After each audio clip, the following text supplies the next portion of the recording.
Hello, hi guys! Magandang hapon sa inyong lahat. This is Rodriguez, Mama sa Grid Channel, a faith healer o Zoma trader. Sa ngayong hapon na ito, tingnan natin sabihin sa iyo ng ating mga gabay. So this is a weekly gabay for the month of March 15 hanggang March 21 for the sign of Pisces. So Pisces, welcome to my channel. Ano kayang messages, advices, and spirit guides ang ating masasaga for today's video? Kanina kayang energy or kaganapan sa buhay ng mga Pisces ang ating mahagilap. So guys, this reading is a reading lamang nila at makaka-resonate. Kunin lamang po makaka-relate sa inyo and comment down below kung kaninong energy ang ating nasagap. And of course, don't forget to like and subscribe my channel and notification bell for more videos update. Kasi maraming salamat po sa mga walang sawang pagsuporta sa aking channel, lalo-lalo na ang hindi nag-skip ng ads, saway pagpalain kayo ng Diyos at may kapal. Siksik, liglig, nag-uumapaw na biyayang manong balik sa inyo. So let's see guys, what is the messages, advice sa'yo ng ating angel spirit for the sign up? For the sign of Pisces, so let's see and watch this. Ano kaya kaganapan sa buhay ng mga Pisces ang ating mahagilap? So guys, ito na itong ngayon at bubulabogin natin. Angel Spirit, please give me information pa. There's a page of cups, no? There's something in intuitions. Maraming tumatakbo sa isip mo, sa panaginip mo. Maaaring nagbibigay mensahe ito sa iyo kung ano man yung mga bagay na magaganap, no? May babala, may paalala. And there's the Five of Pentacles in reverse. Something makaka-recover ka na for financial loss, no? Binibigyan ka na ng paalala ng ating angel spirit na mag-pay attention ka, no? Or maaaring pumapasok sa panaginip mo na maaaring magtutuloy-tuloy na ang magandang kapalaran sa'yo pagdating sa pagkakaperahan. Let's see what is the initial messages. And there's a Three of Swords, no? There's something pain. And there's something heartbroken na maaaring nasasaktan ka ngayon, nahihirapan ka, but definitely guys, no, makaka-recover ka rin. Additional messages. And this is something the Knight of Swords. There's something anxiety, sleepless nights, no? Hindi ka makatulog, hindi ka mapakali, balisa ka, no? You're feeling exhausted, that because of this overthinking, no?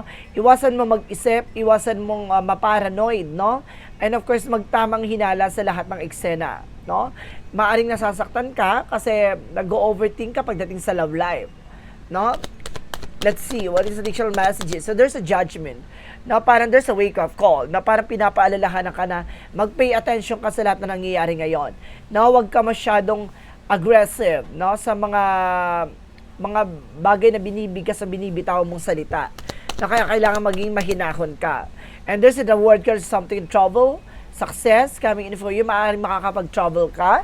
Maaaring there's something opportunities, no, international. Let's see what is the Page of Cups.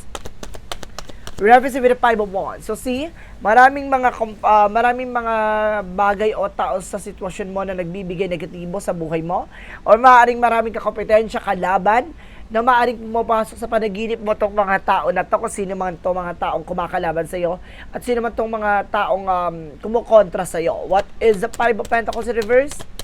Represent with the Four of Cups. Just re-evaluate or analyze. No, kailangan pag-isipan mo. No, kilalanin mo, tuklasin mo para makaiwas ka, no? Para hindi nila magawa kung ano man yung mga plano nila against sa'yo. There's a Three of Swords. Represent with a Full card, no? Huwag ka basta-basta nagtitiwala, no?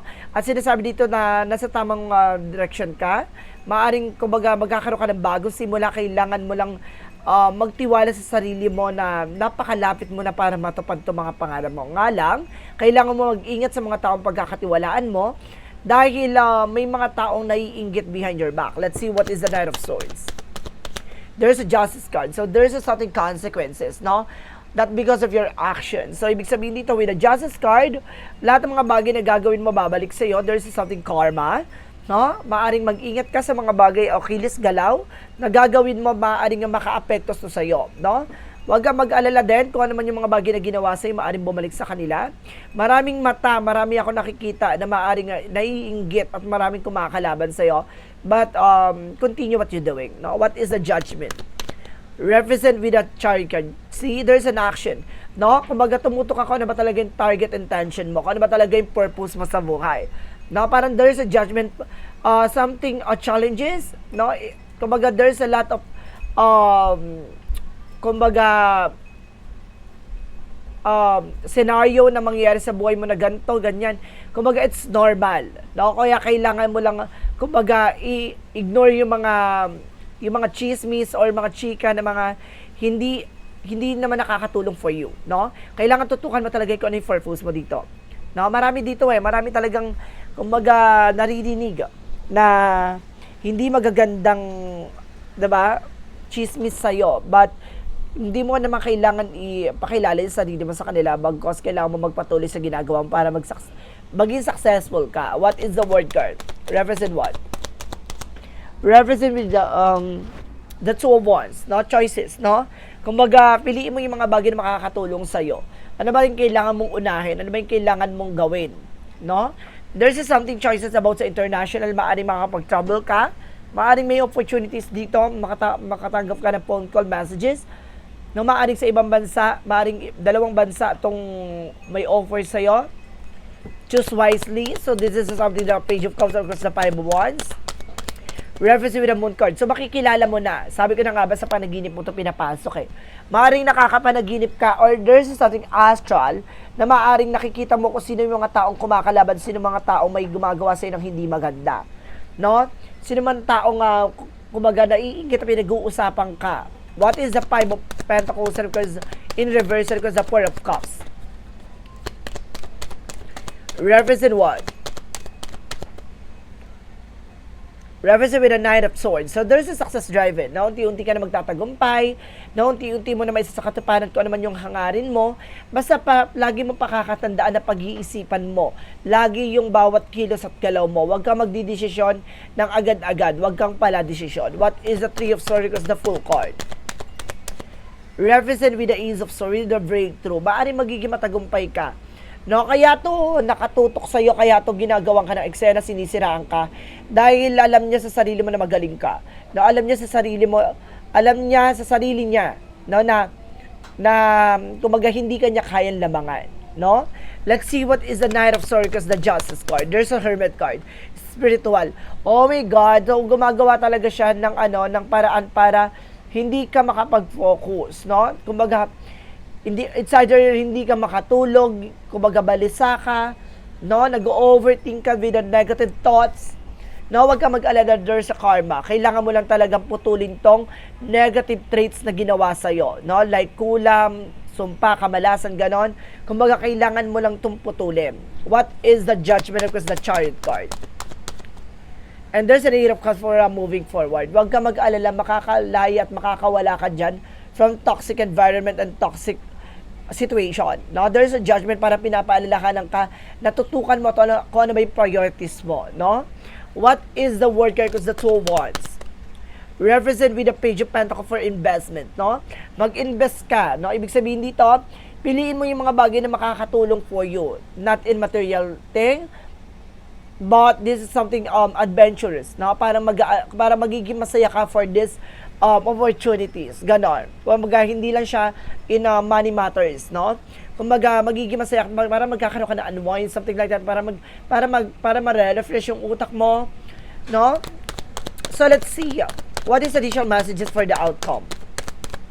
For the outcome is the Queen of Wands, by confident. Nalakasan mo loob mo, maging matapang ka, kailangan lakasan mo yung kumpiyansa sa sarili mo na kaya mo to, no, na hindi ka magpapatinag, magpapabuwag, and this is something, the Six of Swords, with something a transition. Unti-unti ka rin makakalaya at makakawala dyan sa sitwasyon na yan.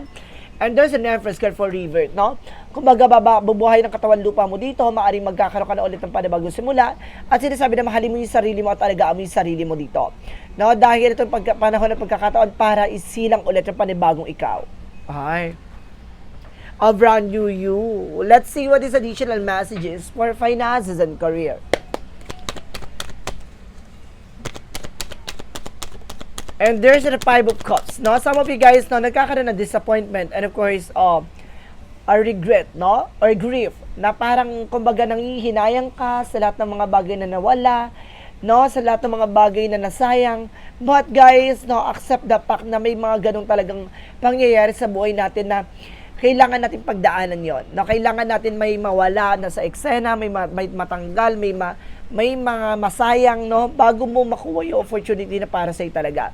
And there's the King of Pentacles, security. Maging secure ka ngayon pagdating sa finances mo.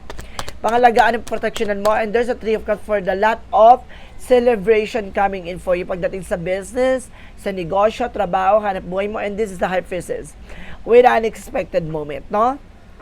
Huwag ka mag-alala, magkakaroon ka ng unexpected moment dito.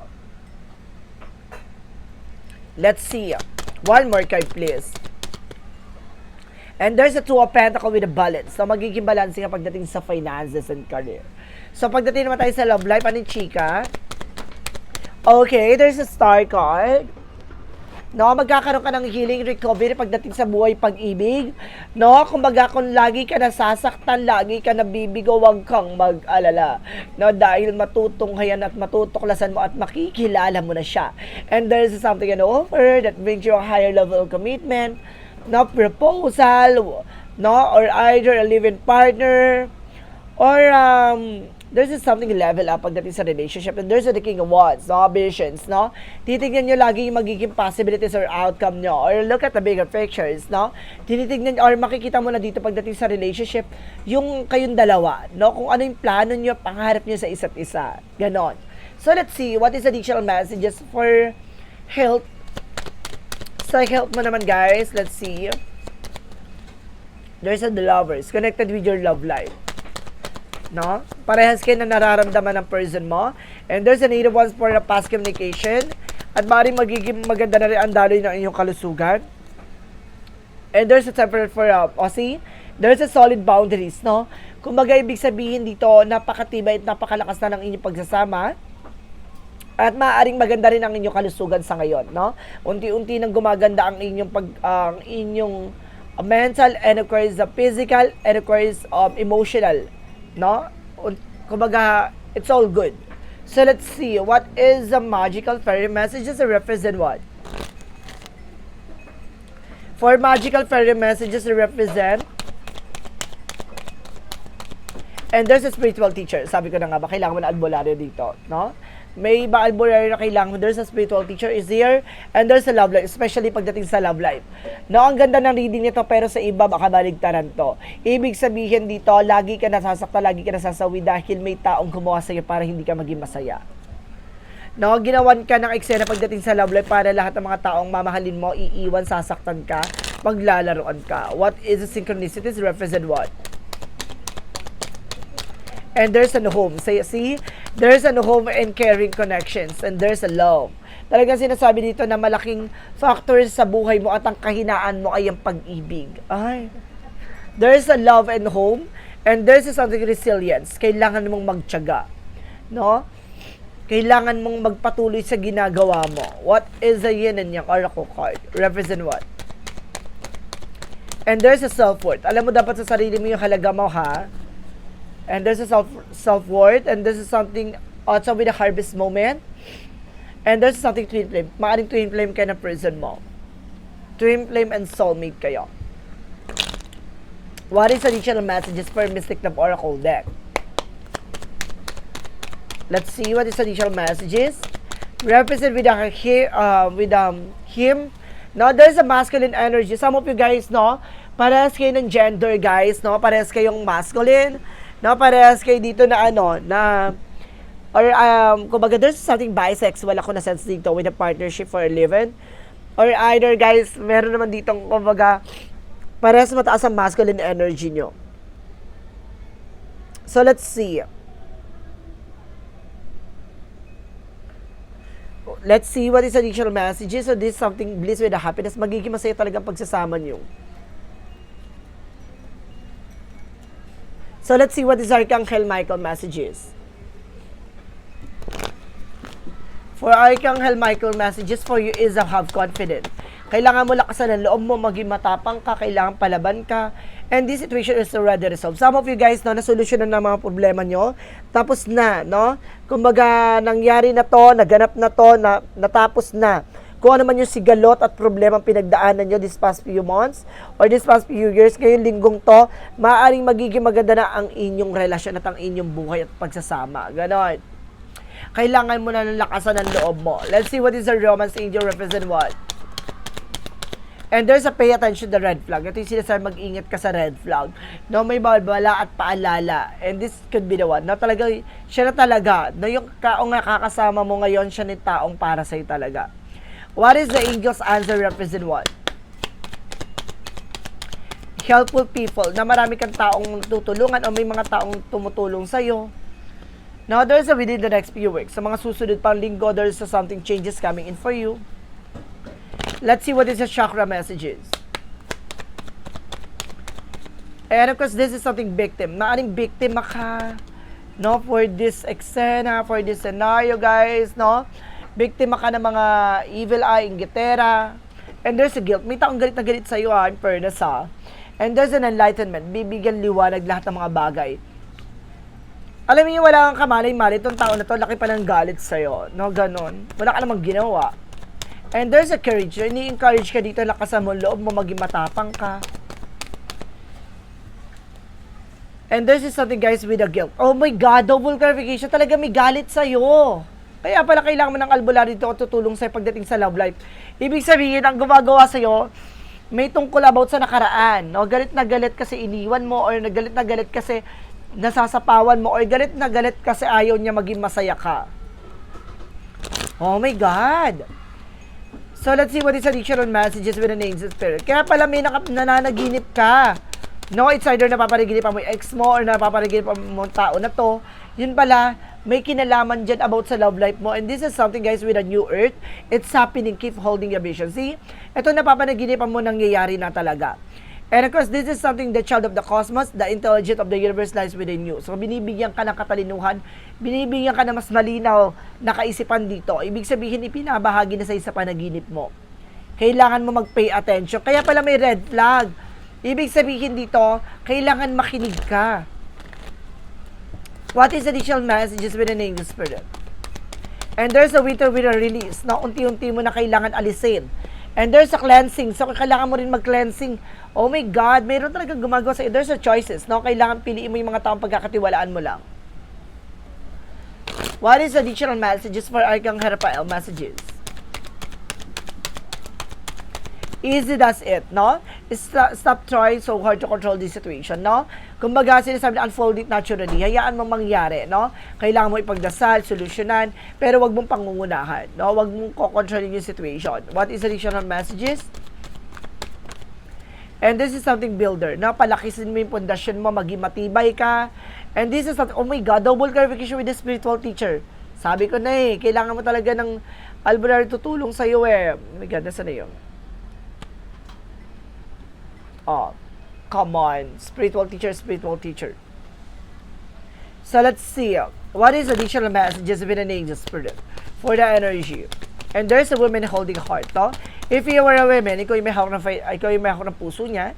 If you were a man, siya may hawak ng puso mo. No? And there's something door to the personal healing and happiness. Bukas ang pintuan para sa kagalingan at kaligayahan. And this is something indecision. May mga bagay na nahihirapan ka pa mag-decide sa ngayon. What is the Monsology represent what? What is the Monsology? Your hard work is paying off. No, see? Lahat ng mga pinaghirapan mo, maaaring malapit ng kabayaran, malapit mo ng maani yan. And believe the impossible. Na maniwala ka sa lahat ng mga posible, lahat ng mga imposible ay posible. And prosperity lies ahead. Talaga magiging masagan ang pamumuhay mo. What is the Jesus loving quote said?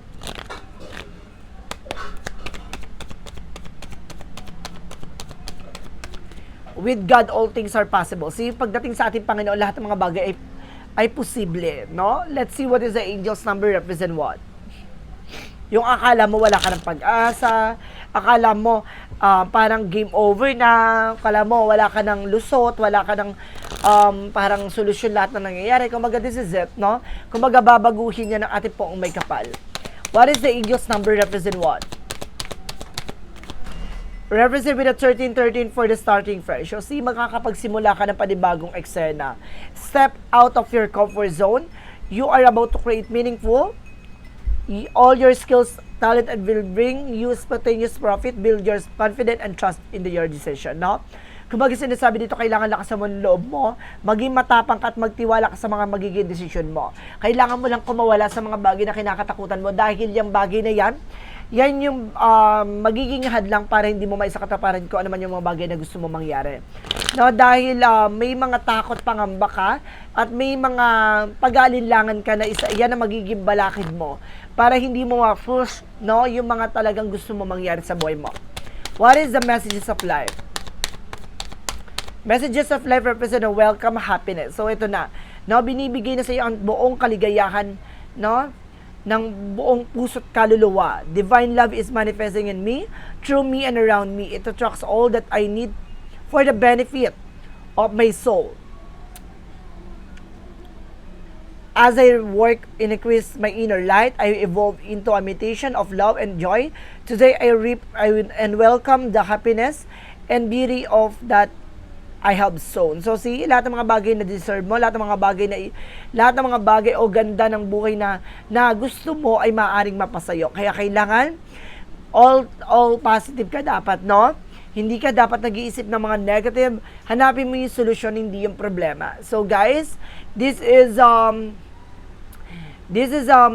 weekly gabay for the month of March 15 hanggang March 21 for the sign of Pisces. So Pisces, maraming salamat for this wonderful reading. So once again, this reading is a reading lamang, hindi lahat makaka-resonate. Kunin lamang po ang makaka-relate sa inyo and comment down below kung kaninong energy ang ating nasagap. And of course, don't forget to like and subscribe my channel and hit notification bell for more videos update. Kasi maraming salamat po sa mga walang sawang pagsuporta sa aking channel, lalo na ang hindi nag-i-skip ng ads. So, may pagpalain kayo ng Diyos at may kapal. Siksik, liglig na gumamong na biyayang manong balik sa inyo at maraming salamat and see you in the next video. Bye-bye and babush!